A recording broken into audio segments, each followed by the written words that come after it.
దేవుని బిడ్డలారా, ఈ దినము హోషేయ 1:10 ధ్యానిద్దాం.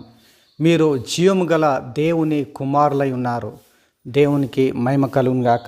దేవుని బిడ్డలారా, మనము జీవము గల దేవుని కుమారులమై ఉన్నామని మర్చిపోకూడదు. ఈ లోకంలో ఎవరైతే వచ్చినారో, ఎవరైతే ఉన్నారో, వారు ఎంతటి వారైనా కూడా, ఎంత గొప్పవారైనా, ఎంత మహానుభావులైనా, మనుషులతో దేవుళ్ళు దేవతలు అనిపించుకున్న వారు కూడా ఈ దినము చనిపోయి సమాధి చేయబడినారు.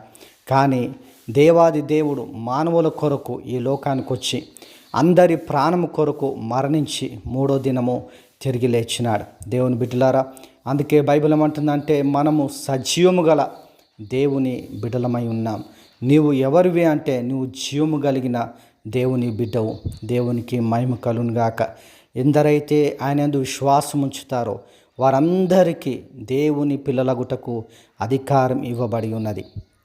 కాబట్టి దేవుని నుండి వస్తున్న ఈ గొప్ప స్వాస్థ్యాన్ని ఒకవేళ ఇంకా నీవు అంగీకరించకపోతే, ఇదిగో ఇదే రక్షణ దినము, ఇదే సమయము. నువ్వు రక్షింపబడకపోతే తప్పించుకోవడము చాలా కష్టం.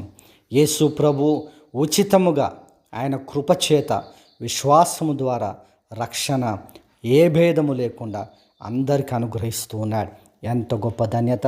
దేవుని బిడ్డలారా, ఆస్తులను బట్టి కానీ, దేవుని బిడ్డలారా, సంపదను బట్టి కానీ, జ్ఞానం బట్టి కానీ, మనిషి యొక్క నీతి క్రియలను బట్టి కానీ రక్షణ కలగదు. కానీ కేవలము యేసు ప్రభుని విశ్వాసము ద్వారా అంగీకరించుట ద్వారా మనకు రక్షణ కలుగుతూ ఉంది. ఉచితముగా దేవుడు రక్షిస్తూ ఉన్నాడు. ఆ ఉచితమైన రక్షణను ప్రతి ఒక్కరు పొందుకోవాలని ఆయన ఆశిస్తూ ఉన్నాడు. దేవుడి వాక్యం మన వెనుకల్లో దీవించును గాక. ఆమేన్.